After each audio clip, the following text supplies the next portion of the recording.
Okay, today let's work on a project that I started in my shorts, one of my shorts, but I haven't, actually two of my shorts, but I haven't finished the project yet. So I wanted to finish this little image here with you, and I'm wanting to put these roses into a mason jar. So I got all of my stuff together here, and I thought we could just stitch and chat, and I will tell you what I'm doing in the meantime. Let's pull out our thread. And I think with this one, I'm going to use 2 strands. This is floss number 3052. Let's see. 3052, yeah.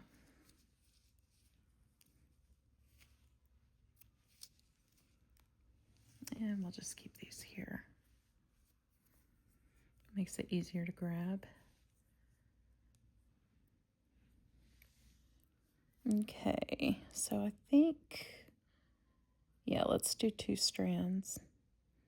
Now, normally I would separate these one at a time because it's a lot easier and it doesn't knot up on you.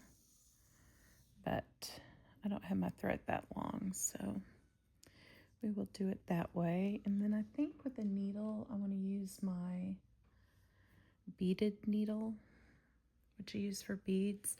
I like it because it can do fine detail. That's what I love about this.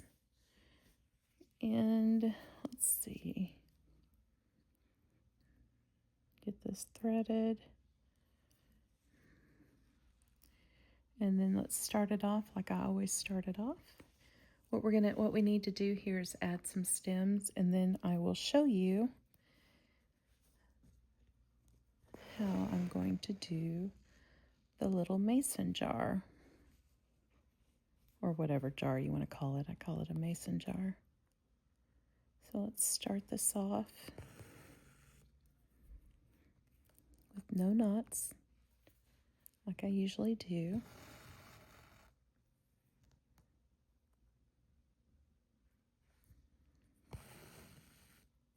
And tack this down.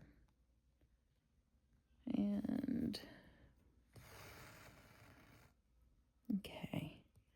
And then we'll trim that off pretty soon. My husband's listening to Gardens of the Galaxy in the other room, so you can probably hear it. He was outside staining the fence.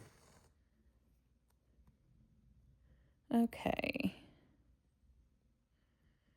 Got a lot of Saturday. He's getting a lot of Saturday honeydews done today, which is a good thing. I'm going to tack this down just in case. This little tail here.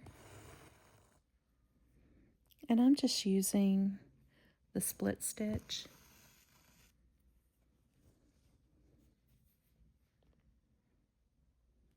To make it all even.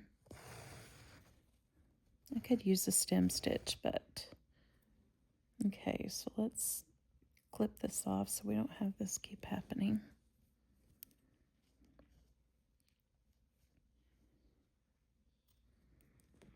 Okay, it's nice and secure. We don't have to worry about that.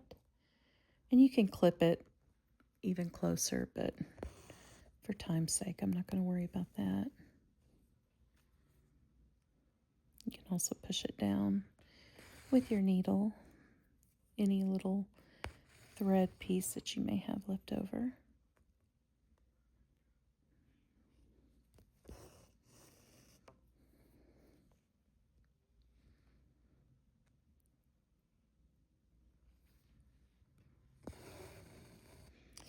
And I'm trying to figure out how long I want this.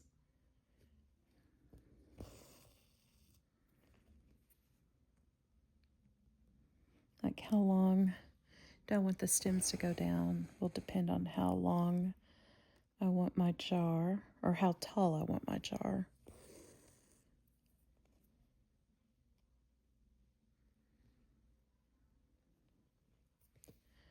So let me see. Oh, it's got to be much taller. I don't want a huge jar, but I want it to take up a lot of space here.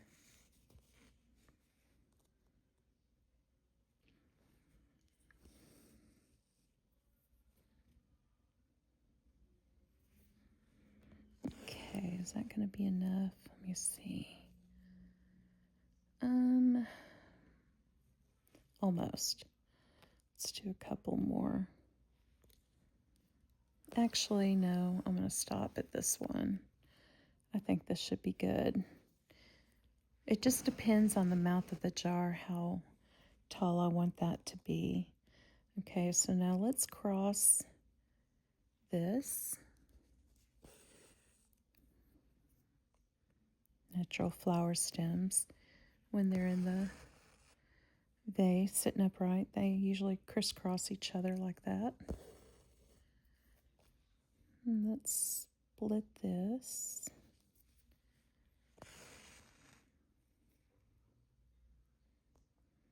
Okay.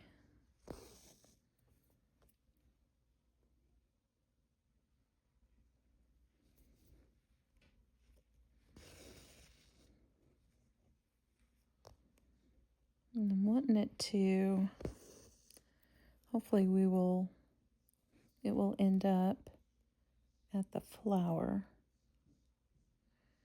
the middle of this flower. That's the goal anyway. We'll see. Trying to get a straight line. I could have pre-drawn this, but I'm wanting to show you that you don't necessarily have to do that. Just kind of have an idea in your head.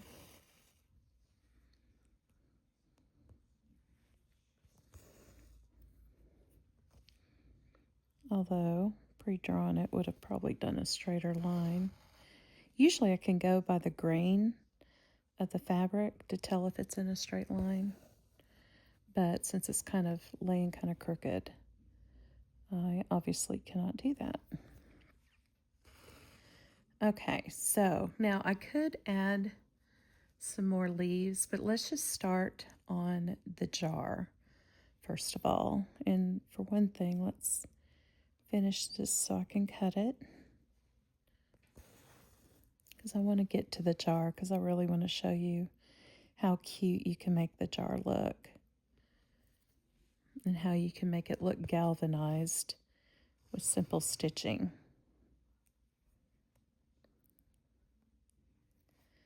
Okay, make sure this is good and tacked down.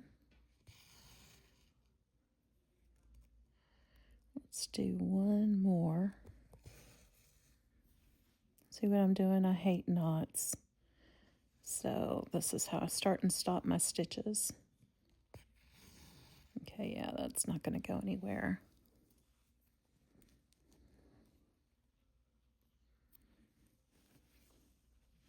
See, with this ladybug here, I started with a bunch of knots, and look how messy that is. See, I don't like that. See all that bulk? Ugh, I don't like that. But I was in a hurry, so that's what happens. Okay. Do two. Yeah, let's do two. Just because of the thickness of the jar that I want it to be.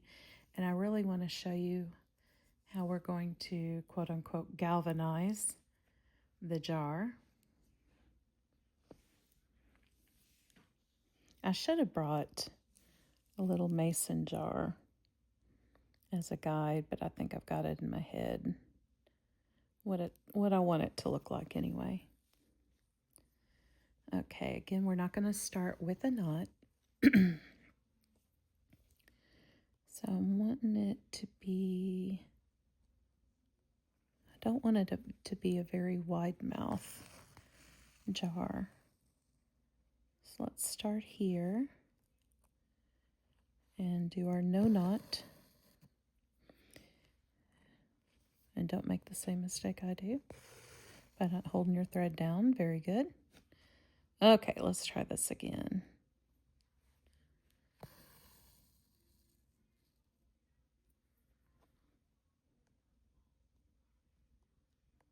Okay, let's get this through here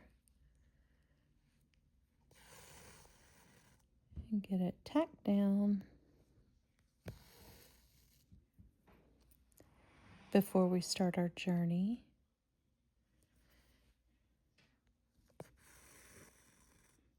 Okay, is that good and tight? Yeah, I think so. Okay, so now we're going to start the top of our jar. And again, I'm splitting the stitch.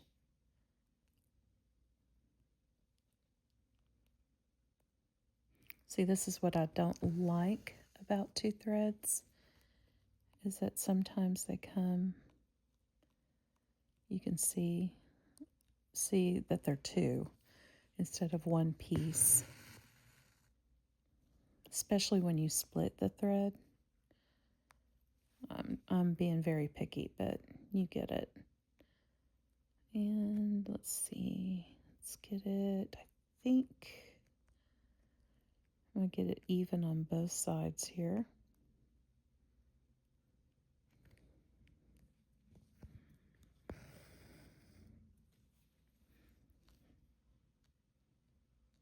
Bear with me here, I don't have my glasses on. When do I ever have my glasses on?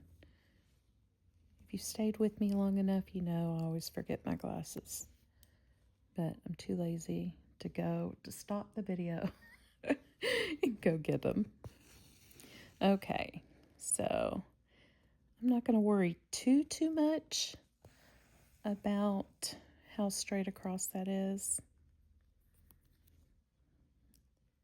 because when we galvanize it, it won't make as big of a difference, and you'll see what I mean by that.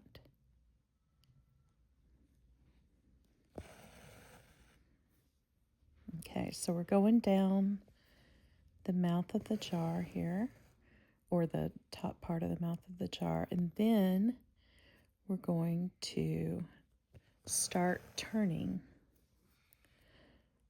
the edge. So we're going to go down here and then curl around just like that.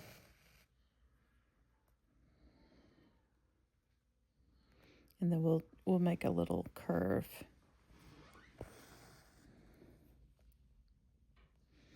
And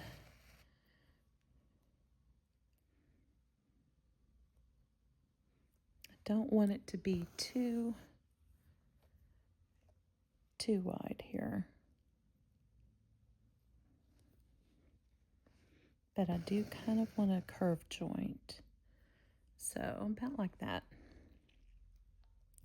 Now we can follow, I'll give you a little tip here. We can follow, I don't know if you can see these little parts of the weave? We're going to follow that line to keep a straight line. I hope I'm making sense. We're going to follow it as best as possible. That's assuming that your flowers are lined up, which they're not really because the stems are crisscrossed, but I want to do that because I don't want the jar starting to go out weird, like at an angle. You know, if we started here, we don't want it start to go out or start to go in, because obviously jars don't do that. So we want to keep this as straight as we can. Am I following that? Okay. See, by splitting the thread, you also control, there we go. You also control where you want this to lay. Where you want your stitch to lay. So if you want to curve it by splitting the stitch, it kind of tacks it down to where you want it. Hopefully that makes sense. But you can see what I did, so. Nope, don't want to go up. Wanting to stay in this line of the weave, because the weave will guide us.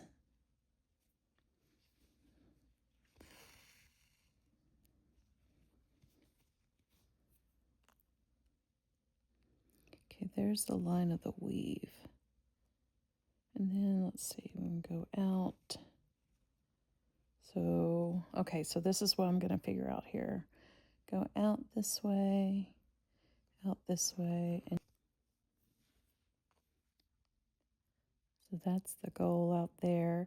And then they said if we get all the hail damage off the fence, because the hail, when it came down, it was making little white marks in the fence. So if we get all that fixed and situated and get any little tiny hail dings out of the garage door, then we will get all our money back and then some, and then have a discount.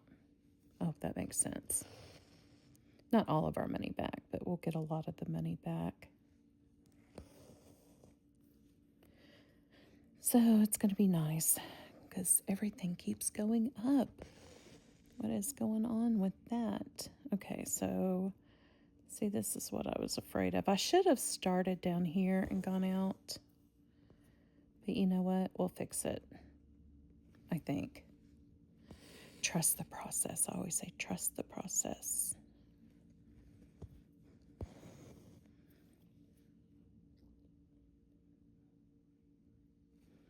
So if you're a beginner, it's definitely, you need to pre-draw this out. Okay, so right here we're going to measure. Maybe I did do it right. Let's go from this angle. And then under there. Okay, so and then go out. Let's see. Y'all see what I'm doing? I hope I'm making sense and not completely throwing y'all off. A lot of embroidery is eyeball. You're eyeballing everything. At least I do. I know. Okay, so that's what we need to do. So we need to see where this joint ends. So I need to go up just a little bit more.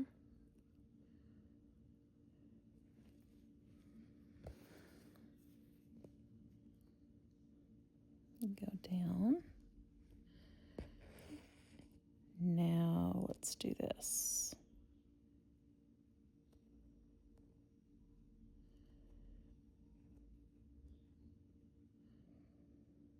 See, I think I went too far down here. I think that's what's throwing me off.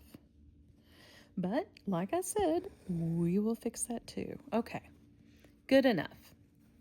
So what we're going to do for this jar, okay, so this lid is going to have, or this mouth here is going to have a lid. Just picture a lid that's got to go on it and you screw on the lid. So you don't want to do straight lines. You want to do them kind of curved. Okay. So we're going to go this way, and then we're going to start here and meet it here. So we're almost kind of zigzagging it. Okay.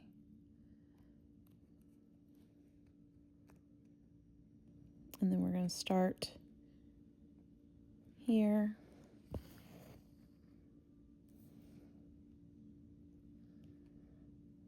And then meet it here. And that kind of gives it like a little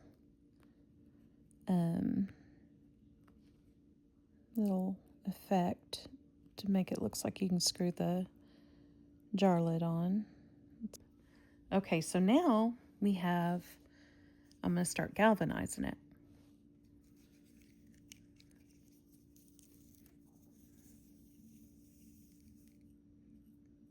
So you're probably thinking, why not embroidery thread? Well, because this is just a teeny bit finer. This is regular sewing thread. I don't have the label on here, but you know what you put on your sewing machine. It's a little bit finer, and this is where we're going to do our galvanizing. And it's a shinier thread, and I like that. Okay, so to galvanize it, what you're wanting to do is you're wanting to create highlights. So black and white make gray, obviously. So we're trying to kind of give it that effect. Okay, so we're going to go here and we're going to go just at the top of this black thread.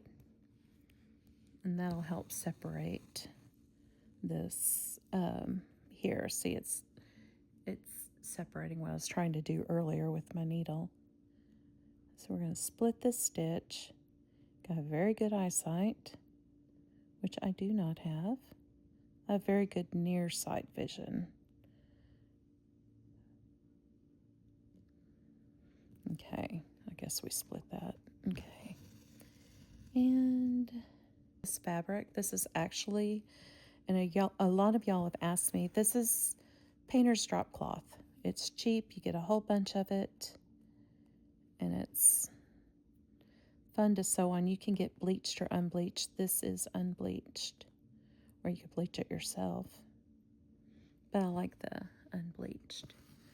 Okay, so this I don't like. See how that didn't split as well for me, but I'm picky, so okay.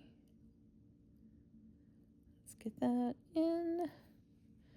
This thread here that I'm using, this sewing thread, is a lot harder to split because it's very, very fine. So you just have to be really patient.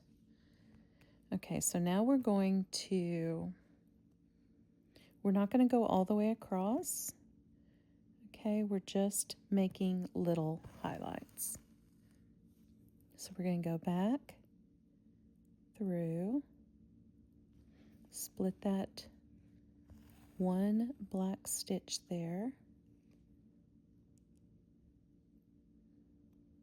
and I'm trying to, instead of going through the two threads, I'm trying to go in between. This is why I like a bead needle, because it's a lot skinnier and it splits your stitch a lot better. And they're very long and thin, so they do break easier. But if you're careful, I've had this needle for over a year and been using it. So if you're real careful, you can make them last. Okay, so now we've got this.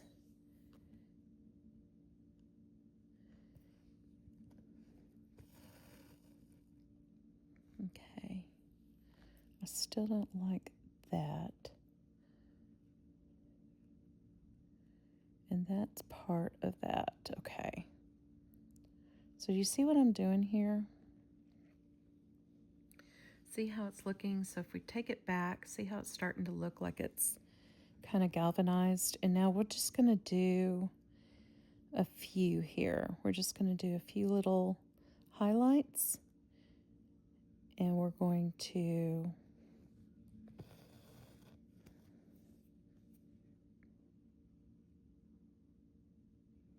go through here. Little tiny highlights. And maybe a dot here. Just adding a little bit of sparkle to your jar here.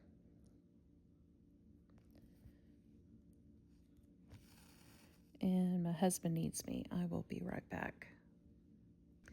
Okay, I'm back. Okay, where were we? Oh, so let's go through here. Now we're going to make this look like a jar. So let's make some little angle stitches here.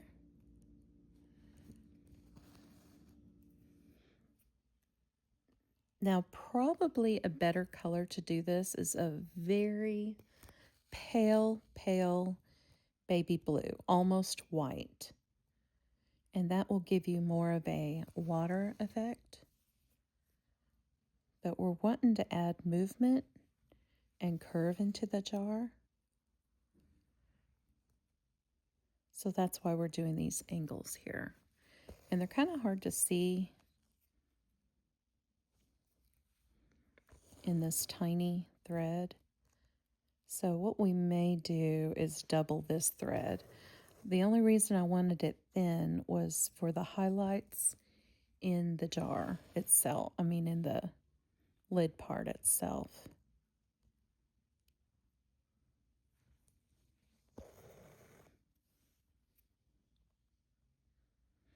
If you are new to my channel, welcome. I do lots of fun little tutorials and things like that, and lots of chit chat stuff going on. I try to stay focused, but I'm a chatter. And you will find that it's hard for me to work and talk at the same time. I can walk and chew gum, but I can't I can't sew and talk. So that's par for the course here. Okay, so we've got this done. Okay, so we have that. Now, what we want to do, honestly, truly, we need to have some pale blue, okay? Because the pale blue will start giving you that round edge. We want to make this look 3D, but let's try it with this thread and see if we can accomplish that.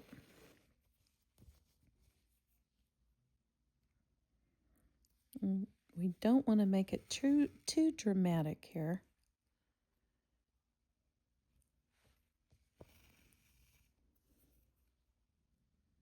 And obviously the stems would be in front or in the middle of the jar. So we want to do this and go under that stem. And this would make such a cute little Mother's Day gift. You could cut this out and put it on a card or make her a little tag or anything. Or make a whole bunch of little jars with different flowers and make it into like a little wall hanging. I love pink roses. It's my most favorite flower. Pink roses, baby's breath, and daisies. Love the combo. Okay, so now we're going to finish here. And we're going to split that stitch. Okay, so let's make some little lines here in the bottom.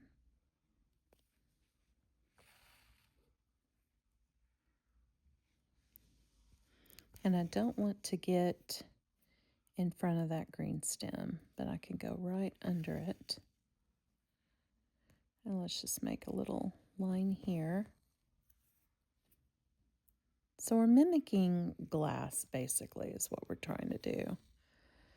So what I could do, I could go at an angle this way, but by curving this, that would turn that off. That would throw that off. So what I may do is just do some light lines going this way. I should have got the baby blue. I don't think I have any in my thread basket. Let's look and see. We have some.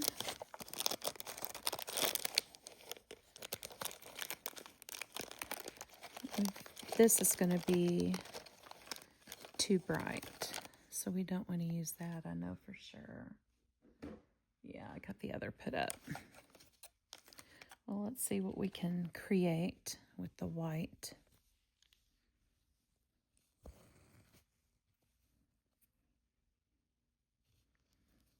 So you don't want, unless you're doing a blue mason jar, they do have blue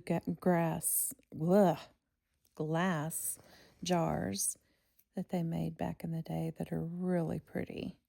Some antique blue mason jars, but still that blue is too bright. Okay, so you just want subtle, very, very subtle. And then what you, lines. And what I could do is make it kind of mimic water. So let's go across here. And this time we're going to go over the stems.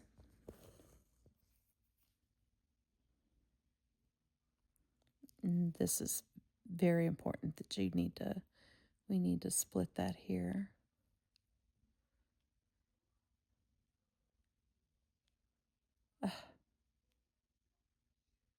Okay, close enough. This, like I said, this thread is super hard to split.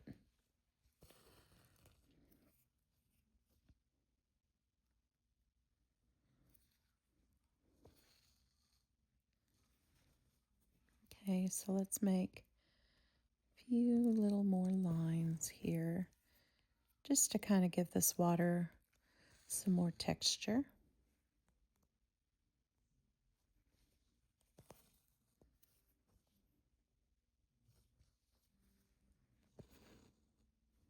And we didn't finish this line, so let's finish it here.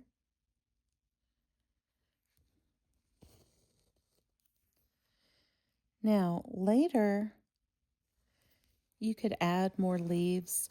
Usually when I trim my flowers, I make sure the leaves don't go in the jar or anything because I've heard that kind of poisons the water, so I don't want to do that. So usually I keep all my leaves up here, but we could add leaves here. Maybe you can add some here, but I don't want to do that right now with mine, but you can with yours, obviously.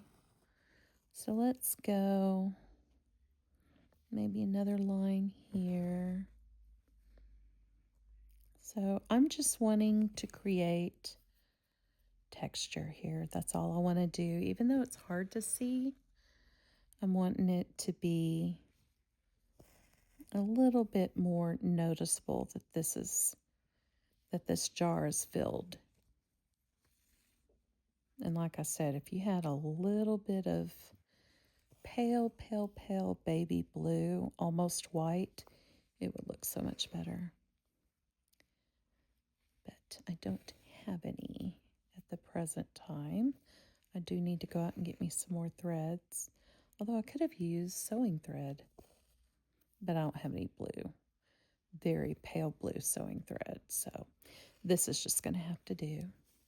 Okay, so very, very subtle. And there you have it. And then we have our little flying, very naughty ladybug. Get it? Naughty. Flying around.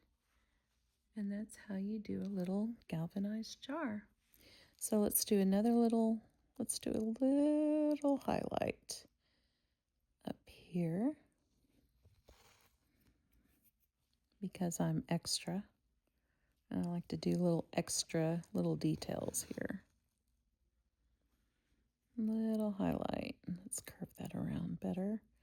And that'll also more connect this black string here. There. Give it a little bit of highlight. It's hard to see because this is at night, but I did finish it and I added the blue that I was talking about in the stitches and a little bit more in the white thread to add the highlights.